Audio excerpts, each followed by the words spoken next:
नमस्कार, BBS news network मध्ये आपलं स्वागत। आता पाहूया बातम्या विस्ताराने।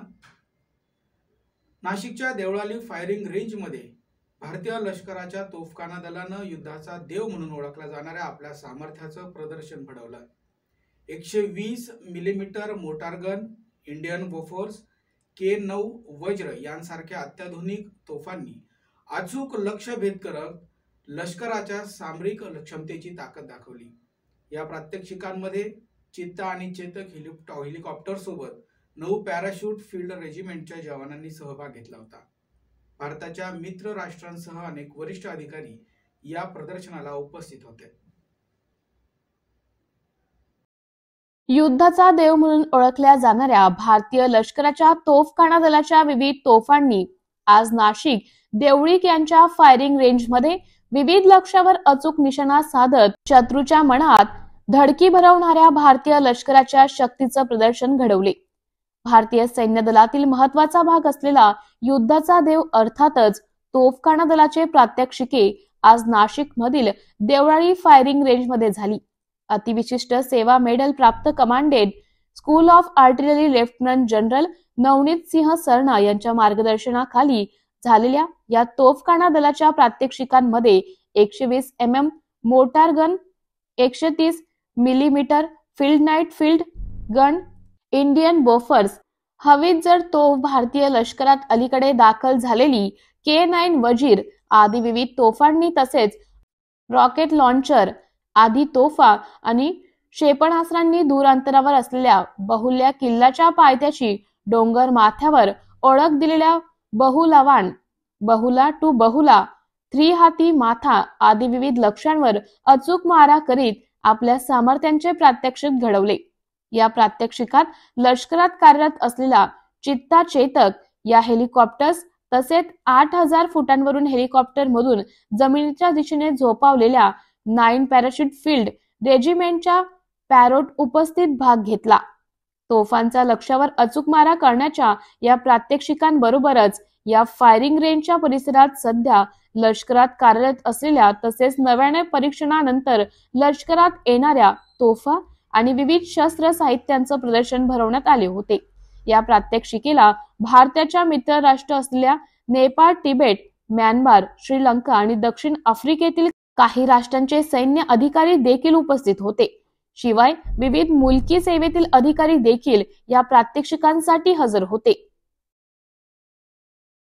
The gun carries 49 rounds and is manned by a crew of 8, including 3 gunners required for ammunition handling. Please take your attention towards the gun, which will now fire a burst of 3 rounds on Bahula 2. The time of flight to Bahula 2 is 20 seconds.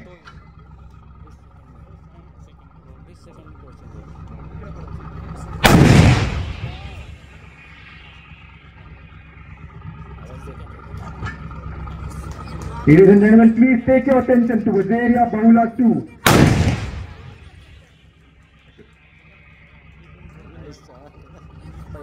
Please look at the accurate fire being delivered on the target.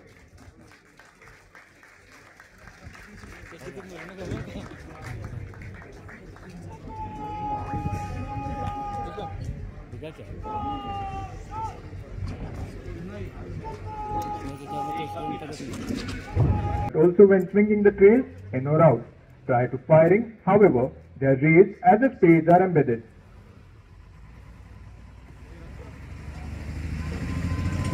At a first glance, these two guns may appear to be similar. However, to your right you see a state-of-the-art equipment that boasts an advanced electronic suite integrated with inertial navigation system and global positioning system, providing self-orientation, fixation and pointing capabilities. If you notice, 2 gunners are coupling the linkages between the carriage and the trails. This action is important to ensure that the gun is stable during firing and firing stresses are transmitted to the trails to the ground. The gun carries 49 rounds and is manned by a crew of 8, including 3 gunners required for ammunition handling. Please take your attention towards the gun, which will now fire a burst of 3 rounds on Bahula 2. The time of flight to Bahula 2 is 20 seconds.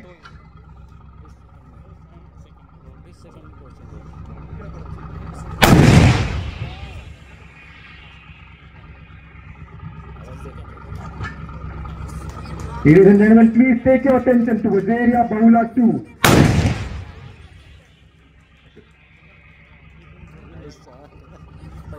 Please look at the accurate fire being delivered on the target.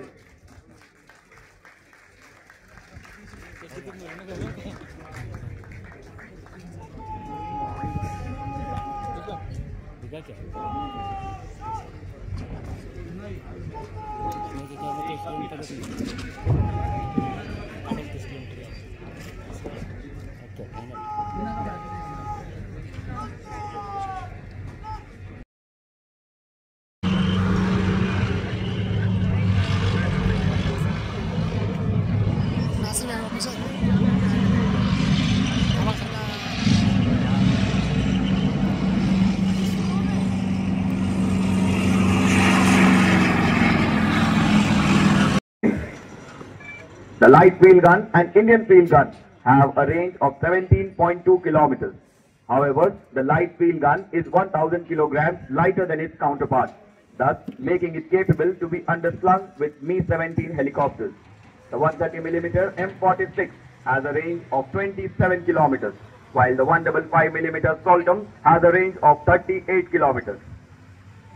Standing the test of the time for past 75 years, the 130mm M46 has become the oldest in-service artillery equipment on Earth. A milestone in the history of artillery was reached when these guns were first taken and deployed in Bahadur gun position at the base camp of Siachen Glacier. The guns are now coming into action. They will be ready to fire once they have been recorded. Please take your attention towards the left and right, where the orienting instrument director with orange skirt for 105mm guns and PAB2 with green skirt for 130mm M46 and 155mm Soltum is set up. Due to the lack of self-orientation capability in these gun systems, it is essential that the orienting instrument passes angles to the guns to point them towards the center of arc. Detachment Commander number 1 of the gun will apply the angles received, lay the sight of his gun onto the orienting instrument, thus making the gun ready for firing.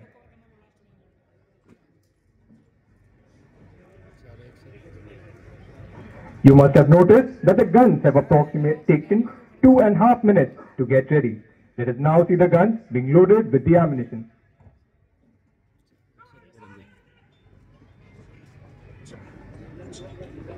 Both the Indian field gun and light field gun are manned by a crew of 7 and have the ability to fire all types of ammunition ranging from high explosive airburst, smoke and illumination.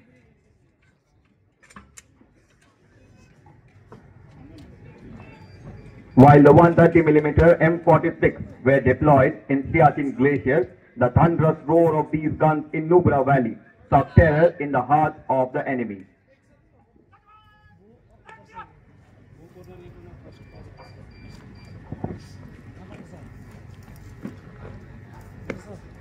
The Indian field gun and light field gun will now demonstrate their fire on area wall.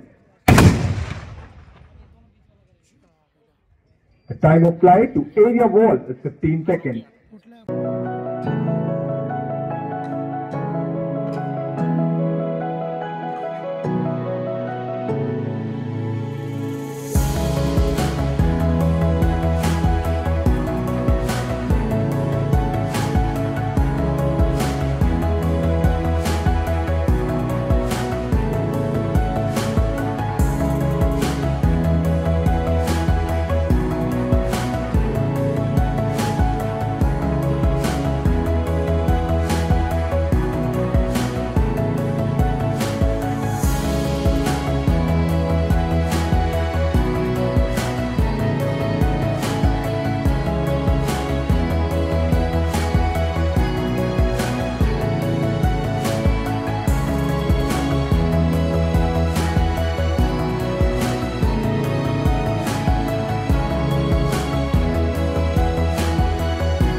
मुंबईहून नाशिककडे लग्नासाठी प्रवास करणाऱ्या महिलेसोबत ST बसमध्ये सोन्याचे दागिने चोरीला गेल्याची घटना समोर आली.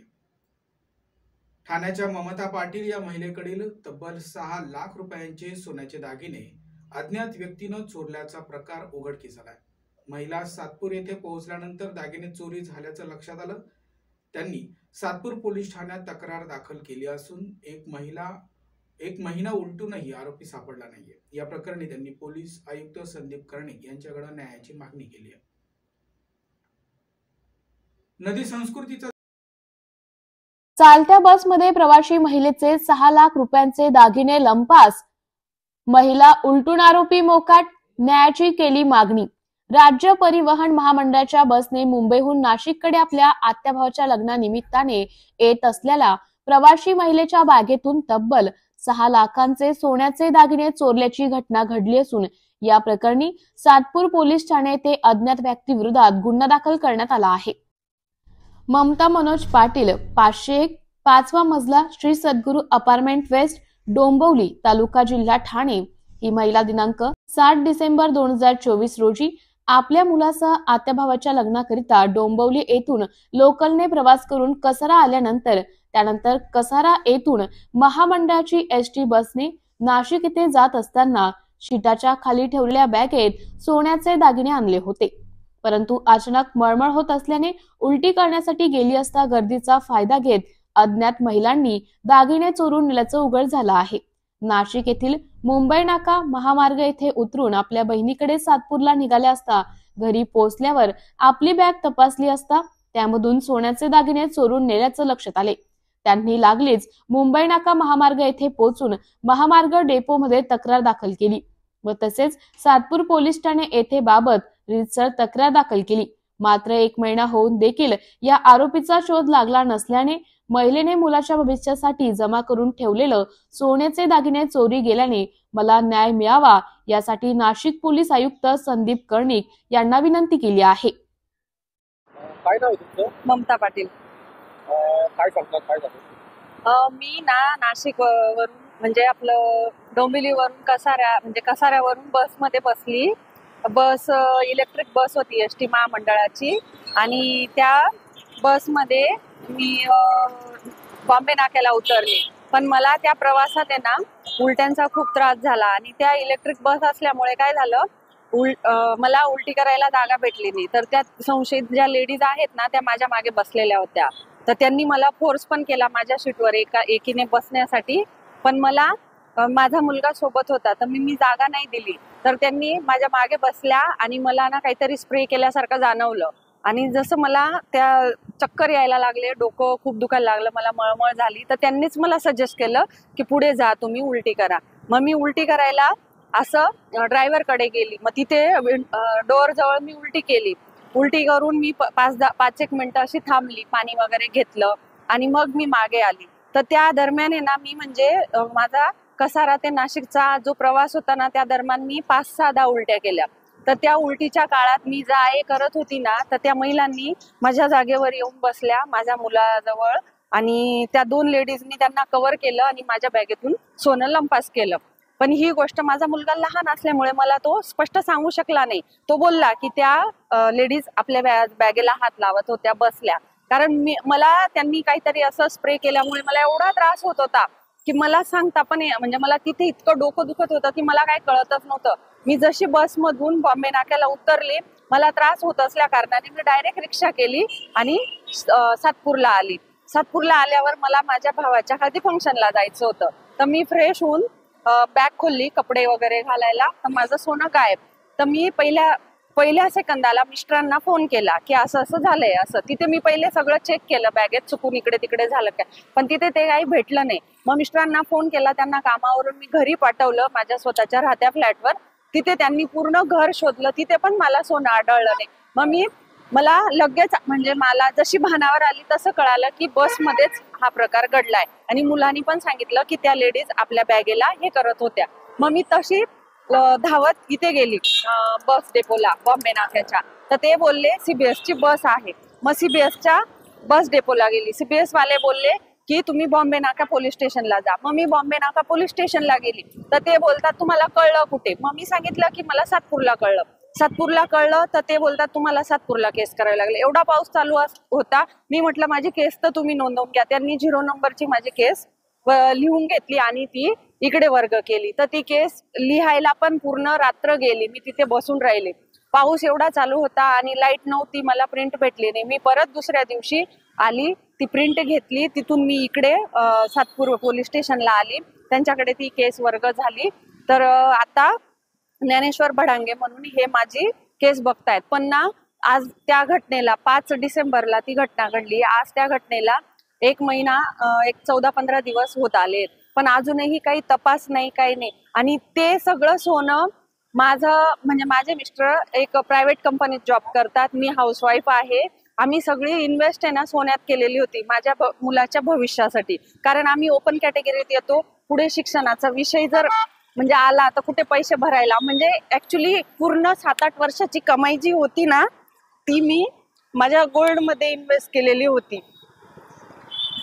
या संदर्भात आपण नाशिक पोलीस आयुक्तांना काय आव्हान करतो की त्यांनी ना तपास हा मनापासून केला असता किंवा पूर्ण याच्यानी केला असताना आतापर्यंत संशयित महिलांचे आहेत ना चेहरे, त्यांचं माझ्याशी बोलणं, माझ्याशी हुज्जत घालणं सगळं त्या सीसीटीव्हीत कॅप्चर झालंय. मी स्वतः जाऊन सीसीटीव्ही काढून आणून दिलेत. म्हणजे मला जे शक्य होईल ते. आणि नाशिक हे शहर माझं नाहीये. मी इथे दुसऱ्यांकडे राहत होती. माझे 3 दिवस मी म्हणजे म्हणतात ना उपाशी म्हटलं तरी चालेल असे तेच कपडे घालून होती. माझ्या एवढ्याशा मुलाला घेऊन मी पोलीस स्टेशनच्या चक्रा मारत होती. पण मला ना पाहिजे तसा त्यांचा सपोर्ट काही भेटला नाही आणि माझ्या केसमध्ये त्यांनी पाहिजे तसं काही मदतच केली नाही. किती तोळे गेले?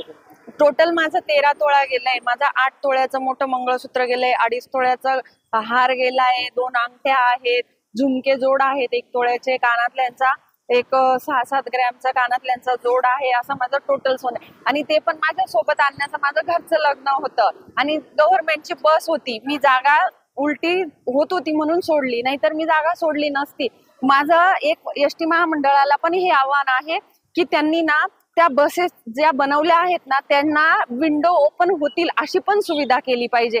जर कदाचित ती विंडो ओपन झाली असती तर मी उलटी करायला जागा सोडली नसती आणि जागा सोडली नसती तर माझ्यासोबत अपघात पण झाला नसता. तर ती बस पण एक चुकीच्या पद्धतीने बनवली आहे असं माझं स्पष्ट मत आहे. या संदर्भात पोलिसांनी आतापर्यंत जे पंचनाम्यामध्ये तुम्ही व्हिडिओ दिलाय त्या पंचनाम्यामध्ये संबंधित तो बस वाहक आहे त्यांना बोलवण्यात आलंय का? त्या बस वाहकालाही बोलवलं नाही आणि बसचा त्यांनी पंचनामाही केला नाही. त्यांनी इन्क्वायरी ती केलीच नाही. त्यांनी इन्क्वायरी फक्त काय केली, मी ज्या म्हणजे माझ्या ज्या बहिणीकडे किंवा त्यांच्याकडे गेली होती ना नातेवाईकांकडे, त्यांच्या घराचा मी स्वतः सांगते की माझं त्यांच्या घरात बॅग खोललीच नाही. मी डायरेक्ट खोलता सेकंदाच मला ते कळलं. तर त्यांनी त्या घराचा पंचनामा केला. म्हणजे माझ्या नातेवाईकांना एकंदरीत त्यांनी हॅरेसमेंट केली. ती एक त्यांना तो पंचनाम्याची कदापि गरज नव्हती पण त्यांनी तो पंचनामा केला. आता तुम्ही कुठून आलाय? मी आता डोंबिवलीवरून आलीये. अशा किती चक्रा झाल्या? अशा माझ्या 2 चक्रा झाल्या. आता माझा फोन तर ते उचलतच नाही. माझा फोन डायरेक्ट तोंडावर कट करतात. मेन PI आहेत ते पण माझा फोन कट करतात आणि जे माझा तपास अधिकारी आहेत ना ज्ञानेश्वर भडांगे म्हणून ते पण फोन कट करतात. ते फक्त एवढंच सांगतात की काही लिंक लागली का तुम्हाला कॉन्टॅक्ट करू. आज 1.5 महिना होत आला त्यांना लिंकही लागली नाही आणि त्यांचा मला एकही स्वतःहून कॉल आला नाही. मग मला सांगा ह्या प्रशासनाला जर म्हणजे यांच्यावर आपण विश्वास ठेवून यांना आपण ह्याच गोष्टींसाठी नेमलेला आहे, ते जर आम्हाला मदत करत नसतील तर आम्ही कोणाकडे जायचं मदतीसाठी, कोणाकडून अपेक्षा करायची? BBS न्यूज या राज्यस्तरावरील 24 तास चॅनलसाठी खालील पदावर काम करणाऱ्या उत्साही, अनुभवी आणि शिकाऊ व्यक्तींची आवश्यकता आहे. तसेच राज्यात सर्वत्र जिल्हावार प्रतिनिधी, कॅमेरामन, मार्केटिंग एक्झिक्युटिव्ह नेमणे आहे. पदाचे नाव: रिपोर्टर, कॅमेरामन, उपसंपादक, कॉपी एडिटर, व्हिडिओ एडिटर, निवेदिका, व्हॉइस ओव्हर आर्टिस्ट. त्वरित खालील नंबरवर संपर्क करा. श्री भरत गोसावी, संचालक, 98 227 85 037. श्री सतीश रुपवते, संचालक, 83 297 62 302. श्री बंटी आढाव, संचालक, 89 561 99 139.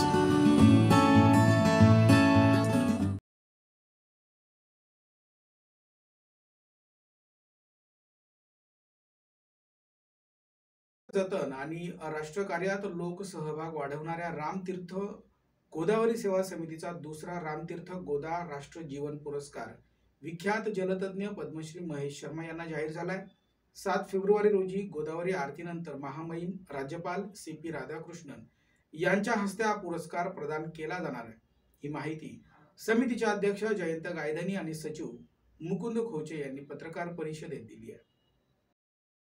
दुसरा रामतीर्थ गोदा राष्ट्र जीवन पुरस्कार 7 फेब्रुवारीला राज्यपालांच्या हस्ते वितरण सोहळा। नाशिक नदीत संस्कृतीचे अस्तित्व जतन करणे तसेच धर्म समाज व राष्ट्र कार्यात लोकसहभाग वाढवण्यास रामतीर्थ श्री गंगा गोदावरी आरती हा उपक्रम हाती घेणाऱ्या रामतीर्थ गोदावरी सेवा समिती तर्फे दुसरा रामतीर्थ गोदा राष्ट्र जीवन पुरस्कार विख्यात जलतज्ञ पद्मश्री महेश शर्मा यांना जाहीर झाला आहे। 7 फेब्रुवारी रोजी गोदा आरतीनंतर महामहिम राज्यपाल CP राधाकृष्णन यांच्या हस्ते या पुरस्काराचं वितरण होईल, अशी माहिती समितीचे अध्यक्ष जयंत गायधनी आणि स्वागत समितीचे श्रीनिवास लोया, धनंजय बेडे, सचिव मुकुंद खोचे यांनी पत्रकार परिषदेत दिली। रामतीर्थ गोदावरी सेवा समितीतर्फे जी आरती सुरू झाली आहे त्याचा एक फार मोठा उद्देश जो आहे अविरल गोदा परत प्रवाहित झाली पाहिजे आणि ती स्वच्छ आणि निर्मळ प्रवाहित झाली पाहिजे, ज्याला आपण तीर्थ जल म्हणतो, ती परत व्हावी म्हणून येत्या 1 फेब्रुवारीला आपण गोदा जन्मोत्सवाच्या निमित्ताने गोदावरीला जन्मभेट बर्थडे गिफ्ट म्हणून एक पर्यावरण परिसंवाद आयोजित केलेला आहे। त्याचे प्रमुख अध्यक्षपद जे आहे राधाकृष्ण विखे पाटील मंत्री महोदय हे स्वतः असणार आहे आणि गोदावरी कशी स्वच्छ होईल आणि कशी प्रभावित होईल यासाठी भारतातले 2 विशेष नदी तज्ञ श्रीमान बिप्लव पटनायक जी IIT पवई मधून त्यांनी PhD केलेलं आहे वॉटर रिसर्च मध्ये आणि उस्मानिया युनिव्हर्सिटीचे रिटायर्ड डीन सुरेश कुमार जी या दोघांच्या मार्गदर्शनाखाली ही परिषद आपण पार पाडणार आहोत। तर सर्व नाशिककरांनी या मोहिमेमध्ये गोदा स्वच्छते चळवळीमध्ये भाग घ्यावा ही विनंती। धन्यवाद। वर्धापनानिमित्त सगळी आपली संकल्पना आहे, कोणाला पुरस्कार जाहीर झाला? रामतीर्थ गोदावरी सेवा समितीच्या आरतीच्या माध्यमातून गेल्या वर्षभर आपली आरती चालू आहे। गेल्या वर्षी पण गोविंद देवगिरींना प्रथम राष्ट्रीय पुरस्कार दिला होता। या वर्षीचा पुरस्कार हा पण महेशजी शर्मा की जे जलक्षेत्रात काम करतात, मध्य प्रदेशात झाबुआला त्यांनी वनवासी क्षेत्रात खूप मोठं काम केलेलं आहे, त्यांना आपण द्वितीय राष्ट्रीय पुरस्कार हा प्रदान करणार आहोत। 7 तारखेला तो प्रमुख कार्यक्रम असणार आहे आणि तो माननीय राज्यपालांच्या हस्ते तो पुरस्कार देणार आहोत। गंगा घाटावर आरती जिथे होते त्याच ठिकाणी आपला कार्यक्रम असणार आहे। संध्याकाळी 6:30 वाजता आरती आणि आरती झाल्यानंतर तिथेच पुरस्काराचं प्रदान कार्यक्रम। एकूण गोदा जन्मोत्सवाच्या निमित्तानं 1 तारखेला आपली गोदा प्रदूषण गोदा स्वच्छता या विषयावर परिसंवाद आपण ठेवलेला आहे। त्याला आपले माननीय मंत्री राधाकृष्ण विखे पाटील आणि नाशिकमध्ये गोदा स्वच्छतेवर ज्या ज्या संस्था काम करतात अशा सगळ्यांना आपण एकत्रित घेऊन ती परिषद करणार आहोत। 3 तारखेला आपण गोदा स्वच्छता भगवद्गीता या विषयावर निबंध स्पर्धा घेतली होती महाविद्यालयीन विद्यार्थ्यांची, त्याचा बक्षीस समारंभ ठेवला आहे। 5 तारखेला 151 बटूंच्या माध्यमातून ब्राह्मणांच्या माध्यमातून आपण वेद पारायणाचा कार्यक्रम ठेवलेला आहे। आरतीच्या पूर्वी 1.5 तास तो कार्यक्रम असणार आहे। 6 तारखेला ज्या नाशिकच्या माहेरवाशीण आहेत आणि आज महिला आयोगाच्या राष्ट्रीय अध्यक्ष आहेत विजयाताई रहाटकर, त्यांचा नागरी सत्कार आपण आयोजित केलेला आहे गुरुदक्षिणा हॉलमध्ये, तोही संध्याकाळीच कार्यक्रम असणार आहे। 7 तारखेचा हा वितरण समारंभाचा पुरस्कार वितरणाचा कार्यक्रम आहे की ज्याला आपले माननीय राज्यपाल उपस्थित असणार आहेत। असा सप्ताहभराचा भरगच्च कार्यक्रम हा गोदावरी सेवा समितीने आयोजित केलेला आहे।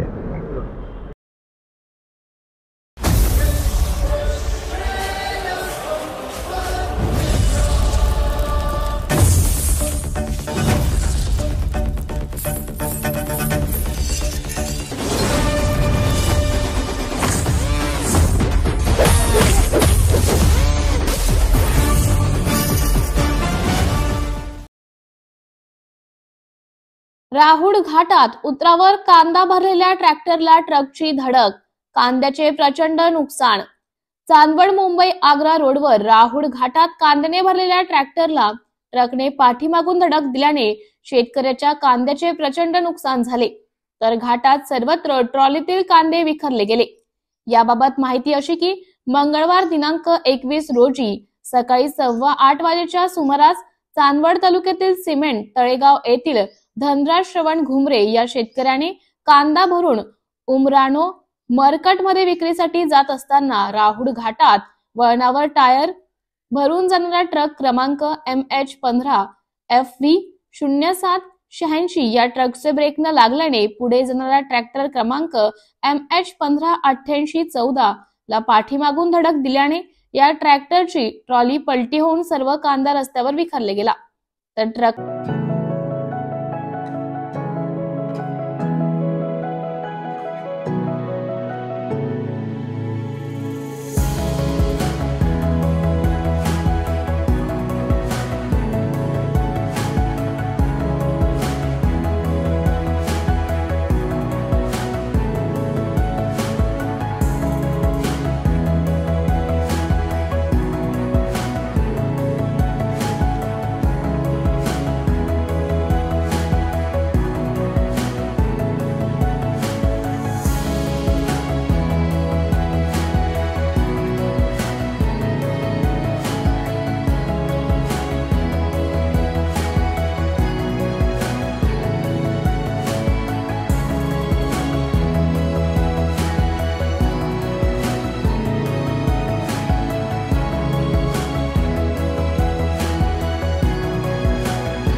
ट्रकनं धडक दिल्यानं ट्रॅक्टरची ट्रॉली पलटी झाली आणि सर्व कांदा रस्त्यावर विखरून गेला होता.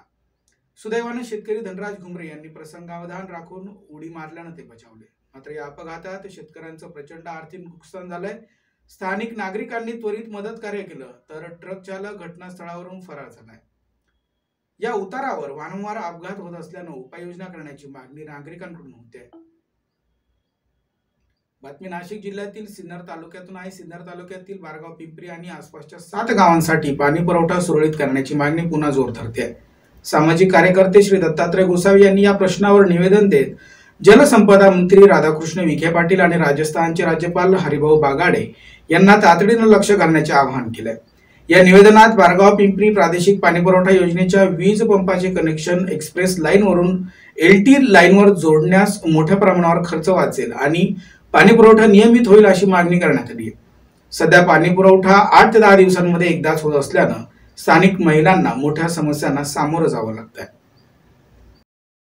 बारगाव पिंपरी तालुका सिन्नर या 7 गाव पाणी पुरवठा योजना सुरळीत चालू करणे व विजेच्या पंपाचे कनेक्शन एक्सप्रेस लाईन वरून सदरचे कनेक्शन LT लाईटवर जोडणे याबाबतचे निवेदन माननीय नामदार श्री राधाकृष्ण विखे पाटील साहेब जलसंपदा मंत्री महाराष्ट्र राज्य व माननीय श्री हरिभाऊ बागडे नाना सन्मान राज्यपाल राजस्थान यांना श्री दत्तात्रय रामचंद्र गोसावी सामाजिक कार्यकर्ते बारगाव पिंपरी यांनी तालुका कोपरगाव या ठिकाणी दिले.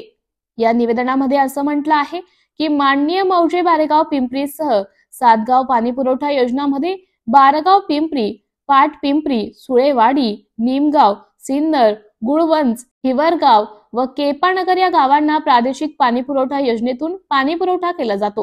गेल्या अनेक वर्षापासून पाणी पुरवठा सुरळीत केला जात नसून 8 ते 10 दिवसातून पाणी पुरवठा केला जातो. तसेच बारगाव पिंपरी प्रादेशिक पाणी पुरवठा योजनेचे नांदूर मध्यमेश्वर वीज पंपाचे कनेक्शन एक्सप्रेस लाईनवर जोडले असल्याने दरमहा 49,000 स्थिर चार्जेस भरावे लागत आहेत, जे समितीला न परवडणारे आहे. त्यामुळे विनाकारण आर्थिक भूदंड सोसावा लागत आहे.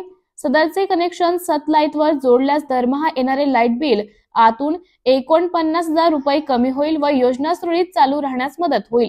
सद्यस्थितीमध्ये लाईट बिल अभावी सातत्याने पाणी पुरवठा विस्कळीत होत आहे. त्यामुळे महिला वर्गाला भयंकर मोठ्या समस्येला सामोरे जावे लागत आहे, असे याचं निवेदन दिले गेलं आहे.